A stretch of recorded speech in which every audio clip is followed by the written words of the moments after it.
राधे मित्रों, आज हम जिस विषय को लेकर बात करेंगे वो विषय है चेतन और अवचेतन मन।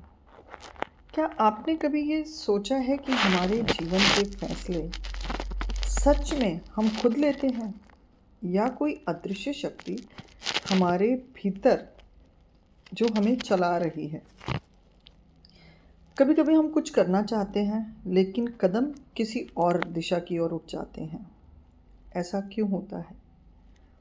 आज हम बात करेंगे उस रहस्य की जो हमारे जीवन की दिशा, हमारी खुशियाँ और हमारे कर्म फलों को तय करता है। तो आइए इस गहराई भरी यात्रा में मेरे साथ चलें। सबसे पहले बात करेंगे चेतन मन की। यह वही हिस्सा है जिसमें हम सोचते हैं, सवाल पूछते हैं और गणना करते हैं। चेतन मन की ताकत सीमित है।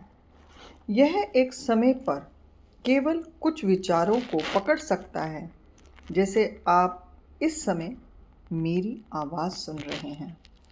यह आपका चेतन मन है, लेकिन चेतन मन तो बस हमारी जिंदगी का ऊपरी हिस्सा है, मगर जीवन का विशाल समुद्र तो हमारे चेतन मन की उसकी सतह है। चेतन मन की सतह की लहरें हैं। देखिए कितनी बड़ी बात है कि हमारा जीवन एक विशाल समुद्र है, तो चेतन मन उसकी सतह की लहरें यानी कि समुद्र की लहरें हैं। अब जानते हैं अवचेतन मन का रहस्य। अदृश्य खजाना, यानी कि यह वो अदृश्य खजाना है जिसे अवचेतन मन कहा जाता है। यही हमारा वास्तविक चालक है। हमारी आदतें, डर, प्यार, गुस्सा, सफलता, असफलता, सबकी जड़ें यहीं छिपी हैं। आपने देखा होगा किसी से पहली मुलाकात में ही हम कह देते हैं ये इंसान भरोसे लायक है या इससे दूरी बनाकर रखनी है या रखनी चाहिए। ये निर्णय चेतन मन नहीं करता, ये तो अवचेतन मन की शक्ति है जो हमें ये बताती है। अवचेतन मन हमारे पिछले जन्मों की स्मृतियों को भी सजोकर रखता है। यही अवचेतन मन है जहाँ हमारे पिछले जन्मों के कर्म भी संचित रहते हैं। कभी कभी किसी अनजाने स्थान पर ऐसे लगना कि जैसे ये पहले भी आप या हम आए हुए हैं। यही हमारे पिछले जन्म का संस्कार है जो अवचेतन मन में छिपा रहता है। अवचेतन मन और कर्म का क्या संबंध है? हमारे कर्म चाहे इस जन्म के हों या पिछले जन्मों के, सब अवचेतन मन में अंकित हो जाते हैं। जैसे ये कह लीजिए कि ये आपका एक बही खाता है जो आपके साथ जन्मों जन्मों तक आत्मा के साथ जुड़कर आपके पास आता ही है और आएगा ही आएगा। जब ग्रहों की चाल उन संस्कारों को जगाती है, देखिए कर्म आ गए, ग्रह आ गए, ये ग्रहों की चाल को भी जगाती है और यही घटनाएं हमारे जीवन में घटने लग जाती हैं। ये बड़ा ही गहराई से भरा विषय है कि जो मैंने आपको पिछली वीडियो में बताया था कि हमारे कर्म, हमारे जैसे प्रेम संबंध, उसके अंदर हमारे कर्म भी हैं पिछले जन्मों के और ग्रहों का भी प्रभाव है। तो ये प्रभाव कैसे हमारे अवचेतन मन के साथ हमारे जीवन को प्रभावित करता है, यहाँ ये बात उस पिछली वीडियो की सत्यार्थ होती है कि कैसे अगर थोड़ा सा मन में कभी संशय आ जाता है कि कैसे ये चीज़ें हो सकती हैं, तो ये चीज़ें हमारे अवचेतन मन में आती ही आती हैं।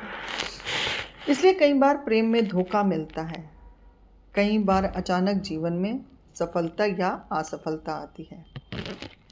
असल में ग्रह तो सिर्फ हमारे दर्पण हैं। ये हमारे भीतर छिपी कर्मों का फल है जो हमारे सामने लाते हैं। यही कारण है कि प्रेम में पीड़ा और कर्म सब अवचेतन और चेतन के बीच का खेल है।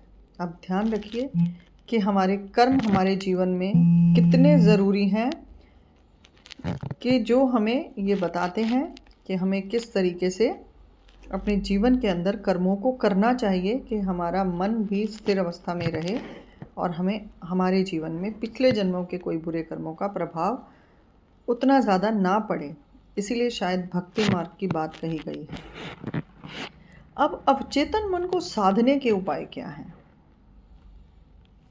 अब सवाल ये भी आता है कि अगर जीवन की डोर ही हमारी अवचेतन मन के हाथ में है तो हम उसे कैसे साधें?